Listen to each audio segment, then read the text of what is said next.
responding is a skill that is taught to children who are early learners. Having said that, there are different levels within the listener responding. So initially, you start with easier programs and skills in listener responding, and then you move on to slightly more difficult programs.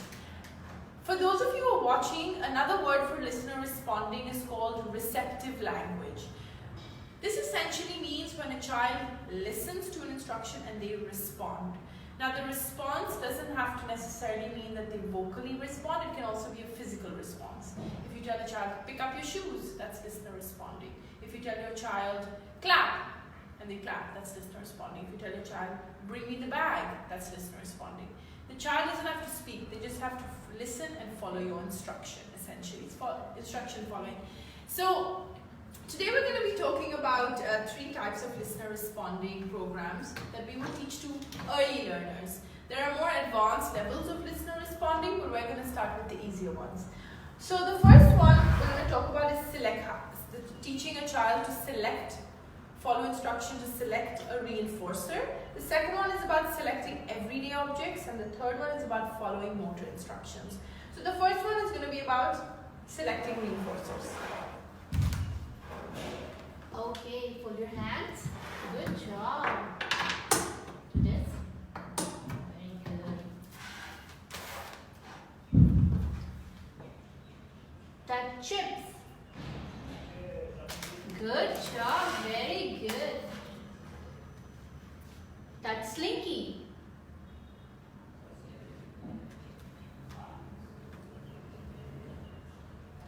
Touch slinky.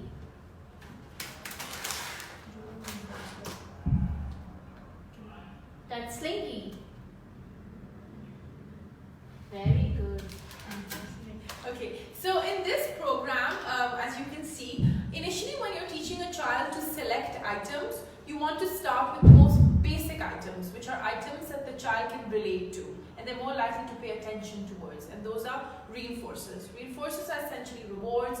It could be toys, it could be edibles, it could be any item that a child likes. So over here, the child likes eating biscuit, they like playing with Slinky, and they like eating chips. So we're using these.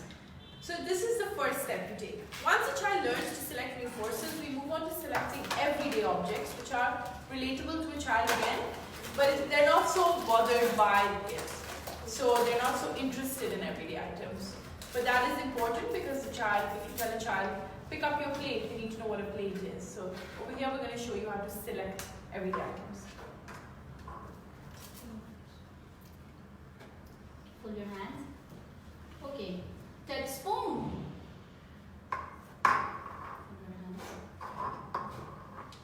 Touch spoon. The child error, so we're prompting. Touch spoon.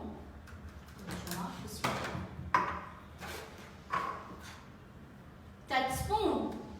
Very good job. So over here, you can see that the child is being taught to touch spoon. But what's happening is that the error. So instead of touching the spoon, they touch the. What did she touch? Spoon. No, instead of the Cup. she touched the cup. And so that's an error. So what we do is then we represent our instruction, touch spoon, and then we prompt the child. So if a child errors and you say touch spoon and they touch a cup, you do not move their hand from the cup to the spoon. Otherwise, they're going to learn touch spoon means to touch the cup and touch the spoon. So you reset their hands. So you go touch spoon, they error. So you say fold your hands, make it in a neutral position, reset. Touch spoon and prompt. So that's very important. When the child errors, represent your instruction after making them fold their hands and teach them. So you can do this with spoon, touch t-shirt, touch shorts, touch bag, touch shoes, things that they interact with, touch sweater, jacket, socks. Okay, the third type of listener responding program is called following motor actions. Now, when you're teaching motor instructions, initially you need to first be able to know that the child can imitate the action, which means when you say, do this, they need to be able to look at you and copy. That's an imitation program. But the child needs to have learned it in imitation, and then you introduce it in listener responding. But the difference this time is you don't say do this, nor do you demo it. You just say clap, and they have to listen and follow your instruction. This is slightly more advanced because there's no item to prompt the child to know what to do. So they need to really listen to what your instruction is. Go ahead and show following instructions for motor actions. Okay, fold your hands. Good job. Clap. Very good. Good job, Zainab. Hold your hands. Clap. Wave. Clap. Wave. Clap. Wave. Very good. Hold your hands. Wave. Good job. So over here you could see clap and wave are two instructions that we teach. You can also teach a few other ones. Hold your hands. Good job. Tap table. Wave. Rub hands.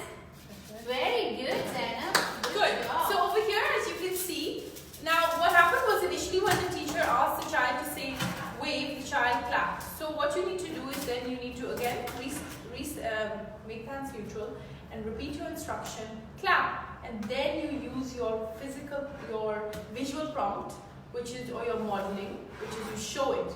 Wave, and then you show it. And then the child is to watch you. So that's why it was very important for the child to know how to imitate this action, because when they error in the instructions, they will be able to imitate when you teach it. So there's high five. Then other instructions involve touch head, fold hands, clap, wave, tap table, lots of instructions. So overall for today, that is just a little bit of the gist about listener responding or receptive language. This is very important because in the grander scheme of things, children need to be able to know how to follow instruction and respond to you accordingly.